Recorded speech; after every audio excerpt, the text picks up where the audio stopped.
Hello भाई, राम राम सब ने। आज हम प्रीवियस ईयर क्वेश्चन पेपर जो कर रहे थे उसका सेट नंबर 20 है और ये है स्टेशन सुपरवाइजर का। तो ये पूरा क्वेश्चन पेपर सोल्व करेंगे। राष्ट्रीय ई शासन योजना कब शुरू हुई थी? तो ये कब शुरू हुई थी? 2005 में। राष्ट्रीय ई शासन योजना कब शुरू हुई थी? 2005 में इसकी शुरुआत की थी। राज्यसभा के राष्ट्रपति कौन हैं?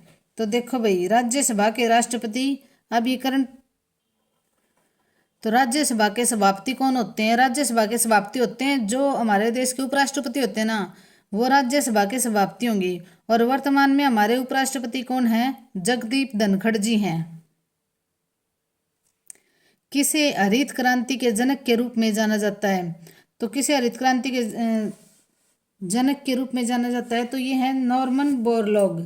किसे जाना जाता है? नॉर्मन बोरलॉग को हरित क्रांति के जनक के रूप में जाना जाता है।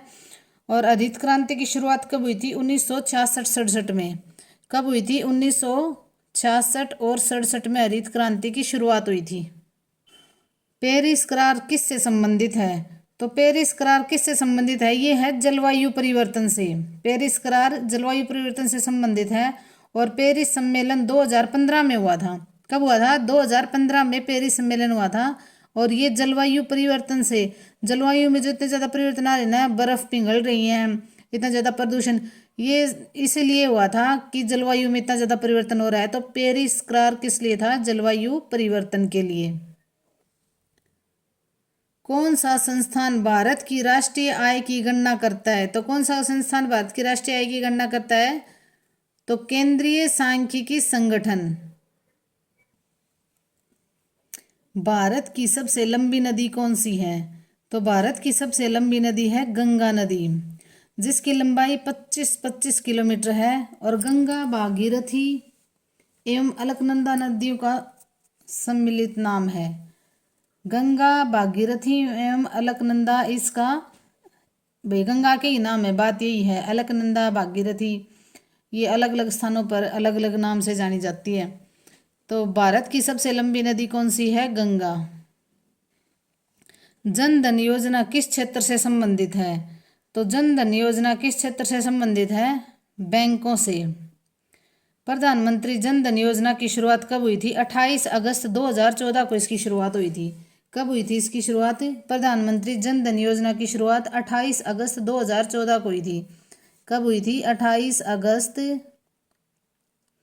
2014 को इसकी शुरुआत हुई थी। और जो वित्तीय समावेशन के लक्ष्य को सिद्ध करेगा, वित्तीय समावेशन के लिए इसकी शुरुआत की गई थी। और 28 अगस्त 2014 को प्रधानमंत्री जन धन योजना की शुरुआत की थी। भारत में मतदाता की न्यूनतम आयु क्या है? तो न्यूनतम आयु क्या है? 18 वर्ष। मैग्नीशियम रिबन एक चमकदार सफ़ेद लौह के साथ जलता है और सफ़ेद पाउडर में परिवर्तित होता है। इस सफ़ेद पाउडर का रासायनिक नाम क्या है? तो देखो, मैग्नीशियम रिबन एक चमकदार सफ़ेद लौह के साथ जलता है और सफ़ेद पाउडर में परिवर्तित होता है। इस सफ़ेद पाउडर का रासायनिक नाम क्या है? तो इसका रासायनिक नाम है मैग्नीशियम सल्फेट। क्या इसका रासायनिक नाम है? Magnesium sulphate. देखो भाई, इसका नाम क्या है? Magnesium sulphate. अच्छा, ग्लूकोज का ऑक्सीजन है, ऑक्सीकरण है। ग्लूकोज का ऑक्सीकरण है, तो ग्लूकोज का ऑक्सीकरण क्या है? ऊष्माक्षेपी प्रक्रम।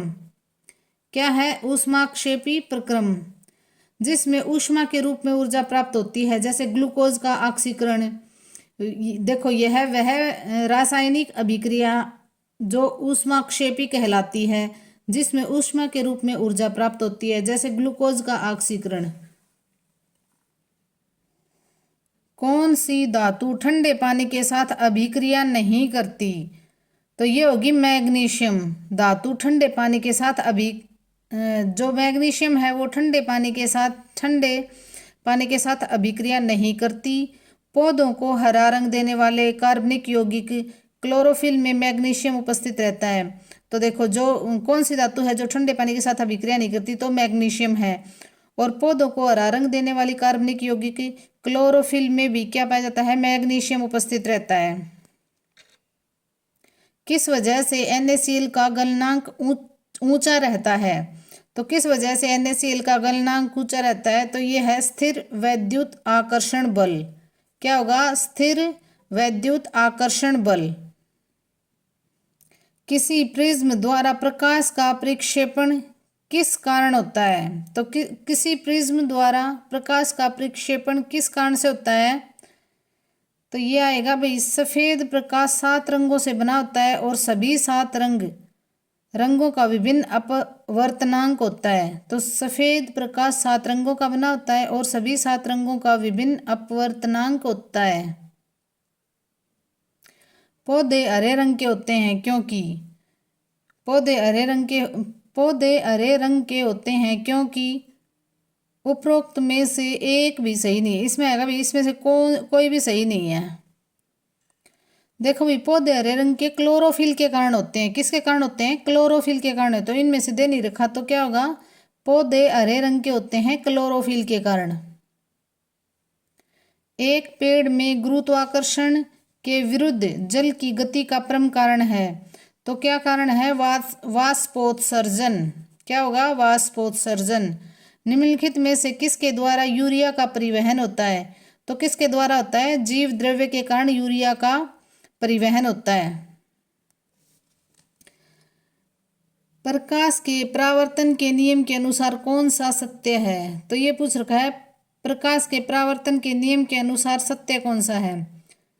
तो ये आएगा, आपतन कोण और परावर्तन कोण का मूल्य एक समान है। क्या आएगा? आपतन कोण और परावर्तन कोण का मूल्य एक समान है। रसास्वादन शब्द का संधि विच्छेद है। तो इसका संधि विच्छेद क्या होगा? रस प्लस में आस्वादन। क्या होगा? रस प्लस में आस्वादन। निम्न में से कौन सा वाक्य सकर्मक क्रिया का उदाहरण है? तो कौन सा वाक्य है जो सकर्मक क्रिया का उदाहरण है? तो ये रमेश पत्र पढ़ता है, ये सकर्मक क्रिया का उदाहरण होगा। रमेश पत्र पढ़ता है। अमृत शब्द का पर्यायवाची है। तो अमृत शब्द का पर्यायवाची क्या होगा? पीयूष। पुरुषोत्तम का सामासिक विग्रह है। पुरुषोत्तम का सामासिक विग्रह होगा पुरुषों में जो उत्तम होगा, मतलब पुरुषों में उत्तम। कठोर शब्द का विलोम क्या होगा? कठोर शब्द का विलोम होगा कोमल। राजनैतिक में प्रत्यय है। तो राजनैतिक में प्रत्यय क्या है? इक प्रत्यय होगा। राजनैतिक में क्या प्रत्यय होगा? इक। राजनैतिक में प्रत्यय होगा, देखो, राजनीति प्लस में इक। राजनीति प्लस में इक। घोड़े बेचकर सोना मुहावरे का अर्थ होता है। तो घोड़े बेचकर सोना मुहावरे का अर्थ क्या होता है? बेफिक्र होना। निम्न में से कौन सा वाक्य संयुक्त वाक्य है? तो देखो भाई, संयुक्त वाक्य में क्या होगा कि है ना, जैसे ये काम हुआ और जैसे 2 वाक्य जुड़ेंगे तो वो होगा संयुक्त वाक्य। तो देखो भाई, इसमें से क्या होगा संयुक्त वाक्य में? निम्न में से कौन सा वाक्य संयुक्त वाक्य है? तो सूर्योदय हुआ और कुहासा जाता रहा। तो देखो, इससे ये दोनों जुड़ रहे हैं ना, तो क्या होगा? संयुक्त वाक्य होगा। सूर्योदय हुआ और कुहासा जाता रहा। निम्नलिखित में से कौन सा वाक्य शुद्ध है? तो इसमें शुद्ध वाक्य पूछ रखा है, तो ये होगा, मैंने 1 वर्ष तक उनकी प्रतीक्षा की। ये पढ़ के देख लेना भाई, आपको अपने आप ही पता चल जाएगा कौन सा वाक्य शुद्ध है। तो मैंने 1 वर्ष तक उनकी प्रतीक्षा की। कोटि कुलिस समवचन तुम्हारा किस अलंकार का उदाहरण है? कोटि कुलिस समवचन तुम्हारा किस अलंकार का उदाहरण है? तो ये है यमक अलंकार। जहाँ कोई शब्द एक से अधिक बार आए और प्रत्येक स्थान पर भिन्न अर्थ देना, तो फिर उसमें क्या होगा? यमक अलंकार होगा। वहाँ यमक अलंकार होगा। यमक का अर्थ होता है 2। जैसे कोटि कुलिस समवचन तुम्हारा, कोटि कुलिस समवचन तुम्हारा, इसमें क्या होगा? यमक अलंकार होगा। निम्न में से कौन सा निर्वाचन क्षेत्र अनुसूचित जाति से संबंधित है? तो इनमें से कौन सा है? देखो भाई, ये है ये है इस राणा निर्वाचन क्षेत्र जो है अनुसूचित जाति वर्ग के लिए रिजर्व है। और हरियाणा में ना 90 विधानसभा की सीटों में से 17 एससी रिजर्व सीट हैं। तो कितनी हैं? 17 एससी रिजर्व हैं। पलवल जिला किस मंडल में आता है? तो देखो भाई, पलवल जिला आता है फरीदाबाद में। फरीदाबाद, पलवल और नूह या मेवात जिले आते हैं। अब वर्तमान में हरियाणा में 6 मंडल हैं घर एफ के। तो इनकी ट्रिक मैंने पहले बताई थी। घर एफ के 6 मंडल हैं। और सबसे ज्यादा जिले कौन से मंडल में है? रोहतक मंडल में। सीसवाल संस्कृति से संबंधित जिला कौन सा है? तो सीसवाल संस्कृति से संबंधित जिला कौन सा है? हिसार जिला है। सीसवाल संस्कृति का हिसार जिले से संबंध रहा। यह तहसील आदमपुर में स्थित है। और कहाँ है ये? आदमपुर जो तहसील है ना, उसमें स्थित है। अच्छा, यहाँ पुराने घर से सर्वाधिक प्राचीन संस्कृति के संकेत मिले हैं। इस सभ्यता के जन को पहले चाक के विषय में जानकारी नहीं थी। जो ये सभ्यता थी ना, उनको चाक के बारे में जानकारी नहीं थी। पंजाब विश्वविद्यालय के तत्वाधान में डॉक्टर सूरजभान द्वारा इसका उत्खनन किया था। तो सीसवाल का उत्खनन किसने किया था? सूरजभान ने इसका उत्खनन किया था। सीसवाल का जो संस्कृति है उसका उत्खनन किसने किया था? सूरजभान जी ने किया था। देखो ये पानीपत की तीसरी लड़ाई अहमद शाह अब्दाली और किसके बीच हुई थी? मराठा शासकों के बीच। और ये कब हुई थी? ये तो आपको याद हो गया, जो हमारी संक्रांत कब 14 जनवरी को हमारी संक्रांत का त्यौहार है ना, तो उस दिन मराठों ने इसको शुभ दिन माना और उस दिन ये लड़ाई शुरू की थी। तो 14 जनवरी 1761 को 14 जनवरी 1761 को पानीपत का तीसरा युद्ध हुआ था। और किस किस के बीच में? अहमद शाह अब्दाली और मराठों के बीच में। तो आपको ये तो याद होगी डेट, 14 जनवरी 1761 को पानीपत की तीसरी लड़ाई हुई थी अहमद शाह अब्दाली और मराठों के बीच। हरियाणा में राजा हर्ष का टीला स्थित है। तो हरियाणा में राजा हर्ष का टीला कहाँ स्थित है? थानेसर में। देखो, भारतीय पुरातत्व सर्वेक्षण चंडीगढ़ मंडल चंडीगढ़ द्वारा संचालित शेख चिल्ली के मकबरे में स्थित हर्ष के टीले का उत्खनन किसने किया था? नई दिल्ली ने किया था। नई दिल्ली की जो पुरातत्व संस्था है ना, उसने किया था। तो देखो भाई, ये क्वेश्चन बहुत इंपॉर्टेंट हो जाता है। हर्ष का टीला कहाँ है? थानेसर में। और ये चंडीगढ़ मंडल के द्वारा संचालित है शेख चिल्ली का मकबरा। तो ये शेख चिल्ली का मकबरा किसके अंडर में है? जो हरियाणा का चंडीगढ़ विभाग का जो है ना, पुरातत्व सर्वेक्षण विभाग, उसके अंडर में है शेख चिल्ली का मकबरा। वो भी कहाँ है? थानेसर में है। और उसी में ये राजा हर्ष का टीला है। और इसका उत्खनन किसने किया था? जो नई दिल्ली है ना, नई दिल्ली में भारतीय पुरातत्व संस्थान है ना, उसके द्वारा इसका उत्खनन किया गया था। देखो कितने सारे क्वेश्चन बन जाते हैं। निम्न में से कौन सी हरियाणा की झील नहीं है? तो देखो भी, कौन सी झील नहीं है? चिल्का झील। चिल्का झील कहाँ है? उड़ीसा में है। चिल्का झील कहाँ है? उड़ीसा में। और ये सारी हरियाणा की झीलें हैं। चिल्का झील है उड़ीसा की। क्षेत्रफल के अनुसार निम्न में से हरियाणा का सबसे छोटा जिला कौन सा है? तो निम्न में से सबसे हरियाणा का छोटा जिला है पंचकुला। लेकिन वैसे पूछे ना, पूरे हरियाणा में सबसे छोटा जिला है फरीदाबाद। और सबसे बड़ा जिला है सिरसा, क्षेत्रफल के अकॉर्डिंग। और इनमें से पूछ रखा है, तो इनमें से सबसे छोटा जिला है पंचकुला। मारकंडा नदी कहाँ से निकलती है? तो मारकंडा नदी कहाँ से निकलती है? ये निकलती है शिवालिक की पहाड़ियों से। यह नदी हिमाचल प्रदेश की धरतीधर नामक पहाड़ी यानी शिवालिक की पहाड़ी से निकलती है। तो धरतीधर, शिवालिक को धरतीधर पहाड़ी भी बोलते हैं भाई। धरतीधर, शिवालिक का दूसरा नाम क्या है? धरतीधर। और ये हिमाचल प्रदेश की धरतीधर नामक पहाड़ी यानी कि शिवालिक की पहाड़ियों से निकलती है और अंबाला में काला अम्ब नामक स्थान से हरियाणा राज्य में प्रवेश करती है। तो मारकंडा नदी हरियाणा में कहाँ से प्रवेश करती है? जो अंबाला का काला अम्ब नामक स्थान है ना, वहाँ से हरियाणा में प्रवेश करती है। और इस नदी की सहायक नदियाँ हैं रण, वेगना, नकटी और टांगरी। तो मारकंडा की सहायक नदियाँ कौन सी हैं? रण, वेगना, नकटी और टांगरी मारकंडा की सहायक नदियाँ हैं। और ये शिवालिक की पहाड़ियों से निकलती है, हिमाचल प्रदेश में जो शिवालिक की पहाड़ियाँ वहाँ से। और अंबाला में काला अम्ब नामक स्थान से ये हरियाणा में प्रवेश करती है। त्रिलोक दर्पण पुस्तक किसके द्वारा लिखी गई थी? तो त्रिलोक दर्पण पुस्तक लिखी गई थी नेमी चंद्र के द्वारा। हरियाणवी रामायण की रचना किसने की थी? तो हरियाणवी रामायण की रचना की थी खुदा बख्श अहमद ने। किसने की थी? खुदा बख्श अहमद ने की थी। हरियाणवी रामायण की रचना किसने की थी? खुदा बख्श अहमद ने। हरियाणा का इतिहास और नवरत्न ऑफ हरियाणा पुस्तक किसने लिखी? तो हरियाणा का इतिहास और नवरत्न ऑफ हरियाणा पुस्तक किसने लिखी थी? ये थे पंडित श्री राम शर्मा ने। किसने लिखी थी? स्वतंत्रता सेनानी गांधी के अनुयायी थे और पत्रकार के रूप में बहुत फेमस थे ये पंडित श्री राम शर्मा। और इनका जन्म कब हुआ था? 1 अक्टूबर 1899 को झज्जर में हुआ था। पंडित श्री राम शर्मा का जन्म कहाँ हुआ था? झज्जर में। और इन्होंने ना हरियाणा का इतिहास और नवरत्न ऑफ हरियाणा पुस्तकें लिखी थी। तो जन्म कब हुआ था? 1899 में, और ये झज्जर से थे। और पंडित नेकीराम शर्मा का जन्म हुआ था केलंगा। उस टाइम पे तो केलंगा आता था रोहतक में, लेकिन अब केलंगा आता है भिवानी में। और इन्होंने भिवानी से संदेश नामक साप्ताहिक पत्रिका निकाली थी नेकीराम शर्मा ने। और हरियाणा इतिहास और नवरत्न ऑफ हरियाणा पंडित श्री राम शर्मा की हैं। योग गुरु बाबा रामदेव का जन्म हरियाणा के किस जिले में हुआ था?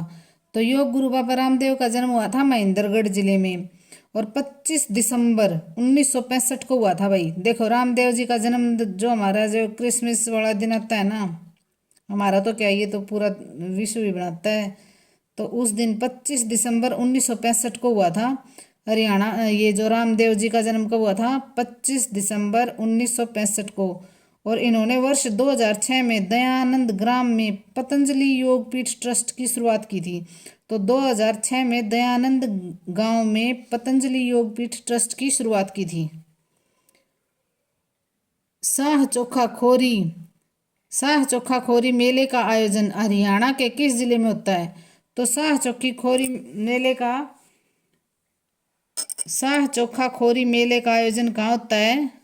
तो ये होता है भाई, इसमें नहीं दे रखा, खोरी नामक स्थान पर होता है। और ये अप्रैल मई के मास में लगता है। इसमें जिला दे ही नहीं रखा भाई। देखो भाई, इसमें ना ऑप्शन नहीं दे रखा, लेकिन इसमें नू आएगा। ये नू में लगता है और मुस्लिम समुदाय द्वारा इसका आयोजन किया जाता है। तो साह चोखा खोरी मेले का आयोजन नू में किया जाता है, और पहले ये गुरुग्राम में आता था, और मुस्लिम समुदाय द्वारा इस मेले का आयोजन किया जाता है। हरियाणा सिनेमा के इतिहास में पहली फिल्म कौन सी थी? तो देखो भाई, ये थी अरफुल सिंह जाट जुलानी। कौन सी फिल्म थी? 1970 में। कब आई थी ये? 1970 में पहली फिल्म थी अरफुल सिंह जाट जुलानी, 1970 में आई थी। और है ना, सब शॉर्ट फिल्म थी धरती, 1969 में आई थी। और अरफुल सिंह जाट जुलानी आई थी 1970 में। आनंद द्वारा निर्देशित फिल्म थी ये। चिंकारा प्रजनन केंद्र कहाँ स्थित है? तो चिंकारा प्रजनन केंद्र स्थित है कैरू भिवानी में। तो देखो भी, हरियाणा के प्रमुख प्रजनन केंद्र पढ़ लेते हैं। चिंकारा प्रजनन केंद्र है कैरू भिवानी में, और मगरमच्छ प्रजनन केंद्र है बोर सैदान कुरुक्षेत्र में।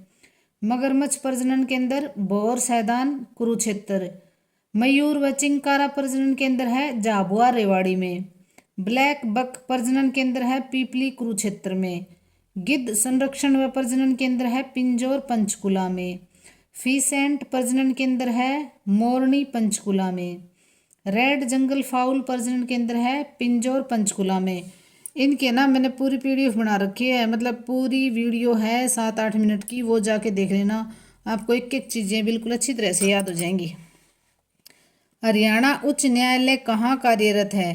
तो हरियाणा उच्च न्यायालय कहाँ स्थित है? चंडीगढ़ में। हरियाणा और पंजाब उच्च न्यायालय है। और यह भाई केंद्र शासित प्रदेश है, तो हरियाणा और पंजाब तथा केंद्र शासित प्रदेश चंडीगढ़ का संयुक्त उच्च न्यायालय है। तो हरियाणा, पंजाब और केंद्र शासित प्रदेश चंडीगढ़, तीनों का उच्च न्यायालय है। ये जो एक न्यायालय है ना, ये चंडीगढ़ का और पंजाब का और हरियाणा का एक उच्च न्यायालय है, तीनों का। देख लो भाई, वर्तमान में मुख्य न्यायाधीश कौन है? तो शील नागू हैं। खिलाड़ियों और उनके खेल के संबंध में निम्न में से कौन सा युग्म गलत है? तो देखो भाई, विजेंद्र सिंह मुक्केबाजी, ठीक है। गीता जुत्सी हैं ट्रैक एंड फील्ड एथलीट, ये भी ठीक हैं। अच्छा, कपिल देव हैं क्रिकेट से संबंधित, ये भी ठीक हैं। और ममता खरब हैं हॉकी से, तो ये निशानेबाजी गलत दे रखा है, ये हॉकी आएगा। क्या आएगा? हॉकी। ममता खरब क्या है? हॉकी से। मोटर वाहन अधिनियम के अनुसार परमिट जो शुरू में एक राज्य द्वारा जारी की जाती है और बाद में दूसरे राज्य में माल वाहन के लिए संबंधित राज्य परिवहन प्राधिकरण द्वारा अनुमोदित की जाती है, जिसे कहते हैं, तो इसे क्या कहते हैं? माल के लिए प्रति हस्ताक्षर परमिट। माल के लिए प्रति हस्ताक्षर परमिट। मोटर वाहन का पंजीकरण प्रमाण पत्र कितने वर्ष के लिए मान्य है? तो मोटर वाहन का पंजीकरण प्रमाण पत्र कितने वर्ष के लिए मान्य होता है? ये होता है भाई 15 वर्ष के लिए। कितने वर्ष के लिए? 15 वर्ष के लिए। जब वाहन का ब्रेक लागू किया जाता है तब उसकी रोक दूरी किसके बराबर होती है? तो किसके बराबर होती है भाई? ये होती है प्रत्यक्ष प्रतिक्रिया और रोक दूरी का योग। प्रत्यक्ष प्रतिक्रिया और रोक दूरी का योग। यातायात संकेत जो सड़क योजनाकर्ताओं का नियम और विनियमन सूचित करते हैं, जिनका पालन यातायात के सुरक्षित और मुक्त प्रवाह के लिए करना पड़ता है, जिसे कहते हैं, तो इसे क्या कहते हैं? नियामक संकेत। क्या कहते हैं? नियामक संकेत। मोटर वाहन के अनुसार 50 सीसी से अधिक का वाहन चलाने के लिए व्यक्ति की न्यूनतम आयु सीमा क्या होनी चाहिए? तो ये होनी चाहिए 18 वर्ष। निम्नलिखित कौन सा उत्सर्जन मानक यात्री कार और हल्के वाणिज्यिक वाहन पर भारत के राष्ट्रीय राजधानी क्षेत्र 1 में 1 अप्रैल 2010 के बाद लागू किया गया है? तो क्या लागू किया गया है? भारत स्टेज चरण 4th। भारत स्टेज चरण कौन सा है? 4th। रात में वाहन चलाते समय मोटर वाहन की गति को सुरक्षित गति के लिए कितना रखना चाहिए? तो यह आएगा 50 किलोमीटर प्रति घंटा। जो विभिन्न प्रकार के यातायात के अनुपात का मापन करता है और सड़कों का सापेक्ष महत्व स्थापित करता है, उसे क्या कहते हैं? उसे कहते हैं यातायात की मात्रा का अध्ययन। यातायात की मात्रा का अध्ययन। ये दोबारा पढ़ लेना भाई, ये स्पेसिफिक पोस्ट स्पेसिफिक हैं। मोटर वाहन अधिनियम अनुसार किसी भी मालगाड़ी का सकल वहन वजन या एक ट्रैक्टर या सड़क रोलर जो दोनों में से किसी के भारत मुक्त वजन जो कि 12,000 किलोग्राम से अधिक है, उसे कहते हैं, तो इसे क्या कहते हैं? भारी माल वाहन। इसे कहते हैं भारी माल वाहन। भारत के 4 मोटर वाहन एसोसिएशन में से कौन सा सड़क सुरक्षा पर अनुसंधान करता है और सड़क उपयोगकर्ताओं के लिए सड़क सुरक्षा पर प्रशिक्षण देता है? तो ये आएगा भाई WIAA, the western Indian automobile association. उसका आएगा the western Indian automobile association. जब 2 सड़कें एक दूसरे को पार करती हैं, उस क्रॉसिंग पारण को डैश कहते हैं, तो क्या कहते हैं उसको? चौराहा। यातायात के दिशा संकेत में डिस्क लाल रंग में रंगा है और तीर डैश रंग में रंगा होता है, तो किसमें? तीर सफेद रंग में रंगा होता है। जो रोड पे नहीं होते तीर लगाए होते हैं, किस रंग में होते हैं? सफेद रंग में होते हैं। मोटर वाहन नियम के अनुसार गैर वाणिज्यिक वाहन की योग्यता की जांच की आवश्यकता है, तो ये होगा 15 वर्ष बाद और उसके बाद प्रत्येक 5 वर्ष पर। इकाई समय के दौरान सड़क के अनुप्रस्थ काट के पार वाहनों की संख्या को डैश कहते हैं, तो क्या कहते हैं? यातायात की मात्रा। सभी सड़क चेतावनी संकेत किस स्वरूप में किए जाते हैं? तो किस स्वरूप में किए जाते हैं? त्रिकोणीय स्वरूप में किए जाते हैं। ओवरटेकिंग निषिद्ध किस यातायात संकेत के अंतर्गत वर्गीकृत किया जाता है? तो ये किया जाता है अनिवार्य संकेत। मोटर वाहन नियम के अनुसार किसी भी मालगाड़ी में कुल कितने व्यक्तियों को ले जाने की अनुमति है? तो कितने व्यक्तियों को ले जाने की अनुमति है?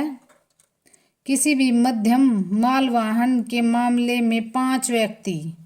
कितने व्यक्ति? 5 व्यक्ति। CMVR के अनुसार जो मोटर वाहन 4 पहिए के हैं जिनमें यात्री और उनका सामान वहन किया जाता है, चालक की सीट के अलावा 8 सीटें शामिल हैं, वह इसमें आता है। तो वह किस में आता है? श्रेणी M1 में। किसमें? श्रेणी M1 में। मोटर वाहन की समग्र ऊंचाई विशेष उद्देश्य वाहन के अलावा उस सतह से मापी जाती है जिस पर वाहन टिका हुआ होता है, तो वह ट्रैक्टर ट्रेलर मालवाहन के मामले में डैश से अधिक नहीं होनी चाहिए। तो किससे अधिक नहीं होनी चाहिए? 4.20 मीटर से अधिक नहीं होनी चाहिए। वाहन निर्माता द्वारा जो वाहन CNG परिचालन के लिए निर्मित किए जाते हैं उसे कहते हैं, तो क्या कहते हैं? समर्पित CNG वाहन। क्या कहते हैं? समर्पित CNG वाहन। परिवहन वाहन में पहचान के लिए पीछे की लाइट का रंग, तो पीछे की लाइट का रंग कैसा आता है? लाल। परिवहन वाहन की निर्दिष्ट करने के लिए 6x4 का अर्थ क्या है? तो 6x4 का अर्थ क्या है? पहिए की संख्या 6, परिचालन पहिए की संख्या 4। गलियों के विभाजन के लिए रेखा चिन्हों की आवश्यकता होती है जिसमें एक के बाद एक पार करके एक ही दिशा में यात्रा की अनुमति है, तो ये क्या होगा? Single broken. मोटर वाहन बीमा पॉलिसी जिसमें पीड़ित की संपत्ति को नुकसान और कानूनी खर्च अगर है नुकसान या किसी को कोई चोट, व्यक्ति अथवा जानवर की मृत्यु के दावे शामिल हैं, तो वो क्या कहा जाएगा? वो कहा जाएगा तीसरी पार्टी पॉलिसी। एक ड्राइवर या परिचर के वहन को छोड़कर किसी कार्यशील वाहन या ट्रेलर का उसमें सामान्यतः प्रयुक्त सभी उपकरणों सहित वहन है, तो ये क्या है? सकल वाहन वजन। क्या होगा? सकल वाहन वजन। लाइक, शेयर और सब्सक्राइब करना भाई। पूरी PDF चाहिए तो टेलीग्राम चैनल को ज्वाइन कर लेना और कमेंट करके बता देना, आपको PDF मिल जाएगी। धन्यवाद।